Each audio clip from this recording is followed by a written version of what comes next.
अस्सलामु अलैकुम।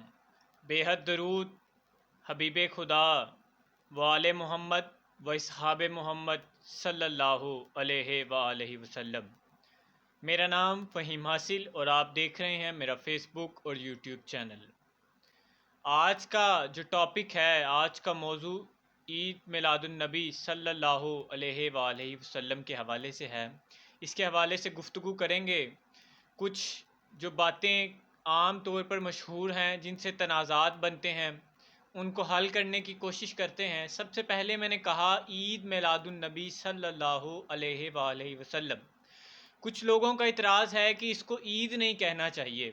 तो सबसे पहले देखते हैं कि ईद का मायने क्या है, ईद किसे कहते हैं। ईद अरबी ज़ुबान का लफ्ज़ है, इसके लगवी मायने जो हैं वो खुशी और फ़रहत के हैं। कुछ इसके मायने जो हैं वो है कि वो त्यौहार जो बार बार आता है। तो आप देखें कि रबीउल अव्वल सबसे पहले तो ये बार बार आता है। दूसरा ये कि खुशी, और इससे बढ़कर हमारे लिए खुशी क्या हो कि सरवरे कायनात हबीब खुदा इस दुनिया में तशरीफ़ लाए, जिनके लिए तमाम नबी ये दुआएं करते रहे कि अल्लाह हमें मोहम्मद सल्लल्लाहु अलैहि वसल्लम की उम्मत में पैदा फरमा। तो हम उनकी उम्मत में से हैं, इससे बढ़कर हमारे लिए खुशी क्या हो। इसी तरह फिर नसाई शरीफ में एक हदीस के मुताबिक हजूर पाक सल्लल्लाहु अलैहि वसल्लम ने 5 ईदों का ज़िक्र किया है। आपने 9 ज़ुल्हज्जा से लेकर 13 ज़ुल्हज्जा तक को, यानी ये 5 दिनों को ईद का दिन कहा है। फिर उसके बाद हदीस शरीफ के मुताबिक आपने जुम्मा के दिन को भी ईद का दिन कहा है। यानी अगर कोई चाहता है कि वो इस दिन को ईद मिलादुन्नबी सल्लल्लाहु अलैहि वसल्लम कहे, तो ये बिल्कुल गलत नहीं है। ईद का मतलब खुशी मनाना है। अब उस खुशी में उसके अंदाज अलग अलग हो सकते हैं, लेकिन ईद कहना इसको गलत नहीं है। अगर कोई कहता है तो वो भी ठीक है, अगर नहीं कहता तो फिर भी ठीक है। लेकिन अगर कोई कहता है तो उसको मना करना गलत है, कि उसकी अपनी खुशी है, वो कहता है। उसके बाद फिर कहा जाता है कि ईद मिलादुन्नबी सल्लल्लाहु अलैहि वसल्लम मनाना बिदअत है। कुछ दोस्तों ने कहा कि ये एडिशन है, इस्लाम में एडिशन है। अब सबसे पहले देखते हैं कि बिदअत के मायने क्या हैं। बिदअत के मायने ये हैं कि आपने कोई भी ऐसी चीज़ जिस पे इस्लाम ने हद लगा दी हो और आप उस हद को पार करें, उसको बिदअत कहते हैं। फिर ये इसके दूसरे मायने ये हैं बिदअत के कि अगर इस्लाम ने किसी चीज़ पर हद नहीं लगाई और आप उस पर हद लगाते हैं, इसको बिदअत कहते हैं। अब देखें कि इससे इस्लाम में किसी किस्म की कोई एडिशन नहीं है। फिर उसके बाद देखते हैं कि बिदअत जिन चीज़ों को अब अहकाम, अब देखें आपके कुरान हकीम है। हुजूर के दौर में कुरान एक किताब की शक्ल में नहीं था, यानी वो हज़रत उस्मान गनी, हज़रत अबू बकर सिद्दीक़, हज़रत उमर, हज़रत उस्मान, इस तरह यानी दर्जा ब दर्जा इसमें कुछ ना कुछ चेंजेस आती गई और एक किताब की शक्ल में हमारे सामने आया। यानी ये हुजूर के ज़माने में ये चीज़ नहीं थी। अगर हम ये चीज़ करें कि ये इस्लाम में एडिशन है, तो फिर कुरान एक किताब की शक्ल में भी बिदअत है, क्योंकि ये हुजूर के ज़माने में नहीं था। आप कहने वाले कहते हैं जी हुजूर के ज़माने में सहाबा ने जो मिलाद नहीं मनाया। अब मिलाद जो मनाना ना मनाना, ये तो उन पर है कि उन्होंने अपने अंदाज से मना लिया। हमारा अंदाज मुख्तलिफ हो सकता है। फिर मैंने जिस तरह जिक्र किया कि किताब जो थी कुरान पाक किताब की सूरत में नहीं थी, अब ये हमारे सामने किताब की सूरत में है। इसका मतलब जो ये कहते हैं कि ये बिदअत है, फिर ये भी बिदअत में आएगा। फिर उसके बाद तरावी है। हुजूर के दौर में ये बाजमात अदा नहीं की जाती थी, लेकिन यह हज़रत उमर के दौर में आकर बाजमात अदा की गई, यानी कि वो सहाबा ने भी फिर बिदअत की। या इससे साबित होता है कि ईद मिलादुन्नबी सल्लल्लाहु अलैहि वसल्लम मनाना बिदअत नहीं है।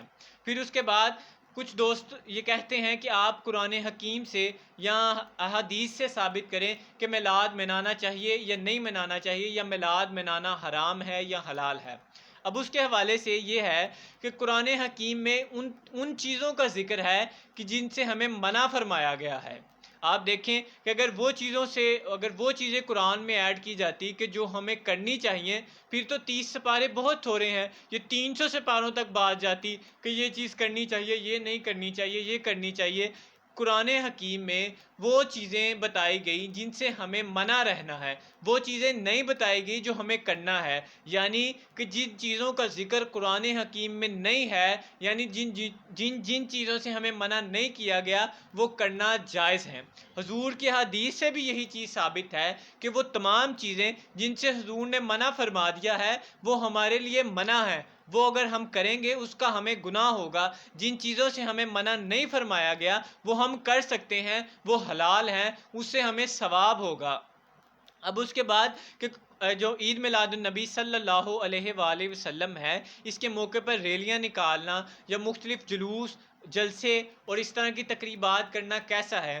یہ سب بھی ٹھیک ہے، لیکن اگر اس میں کسی قسم کی اگر اسلام بھی اس چیز کی اجازت نہیں دیتا کہ اگر آپ کسی کا کوئی حق مجروح کرتے ہیں، اگر آپ کسی کی عزت مجروح کرتے ہیں، آپ دیکھیں کہ اگر جلوس نکل رہا ہے، کسی کی حق طلبی ہو رہی ہے، کسی کے حقوق سلب ہو رہے ہیں، تو اس کا آپ کو گناہ ہوگا۔ لیکن آپ کا یہ کہنا کہ عید میلاد النبی کے موقع پر ریلیاں نہ نکالی جائیں، یہ غلط بات ہے۔ اگر کسی کو نقصان نہیں پہنچ رہا تو یہ بالکل ٹھیک ہے۔ رمضان شریف اسی لیے آتا ہے تاکہ پورا سال ایک ہماری پریکٹس ہو سکے، اسی لیے ربیع الاول میں اگر ہم ریلیاں نکالتے ہیں، جلوس نکالتے ہیں، محافل کرتے ہیں تو یہ بالکل غلط نہیں ہے، یہ ہم ان کی یاد کو تازہ کر رہے ہیں، اور جو لوگ ہمیں دیکھ رہے ہیں ہم ان کو بتا رہے ہیں کہ حضور کا میلاد اس طرح منانا چاہیے۔ اب اس کے بعد حضور نے اپنا میلاد خود منایا ہے، میلاد کا مطلب ہے خوشی منانا نا، تو اپنی آمد کو آپ نے خود فرمایا، آپ سموار کا روزہ خود رکھا کرتے تھے، آپ پیر شریف کا روزہ رکھا کرتے تھے،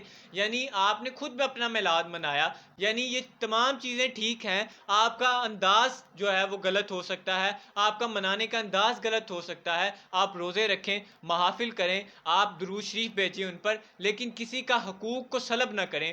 آپ دیکھیں کہ اگر آپ اپنے گھر پہ جھنڈیاں لگاتے ہیں وہ لگانا بھی ٹھیک ہے، لیکن اگر آپ انہی جھنڈیوں کے پیسے سے کسی غریب کو کھانا کھلا دیں، کسی کی مدد کر دیں، تو وہ اس سے بھی زیادہ افضل ہوگا، کیونکہ حقوق اللہ تعالیٰ معاف کر دے گا، حقوق العباد کبھی بھی معاف نہیں کرے گا۔ اس لیے ہمیں چاہیے کہ ہم یہ محافل بھی ٹھیک ہیں، آپ جلسے جلوس کریں جو ان پر خرچہ آئے گا، اگر آپ صاحب حیثیت ہیں تو آپ کوشش کریں کہ آپ ان پیسوں سے محافل بھی کریں، آپ ریلیاں بھی نکالیں، لیکن اگر اس کے متبادل آپ اگر کسی کو کھانا کھلا دیں، کسی کو اس کا مطلب جو اگر اس کی ضروریات کو پورا کر دیں، تو اس طرح اللہ بھی خوش ہو گئے اور اللہ کے حبیب بھی خوش ہوں گے۔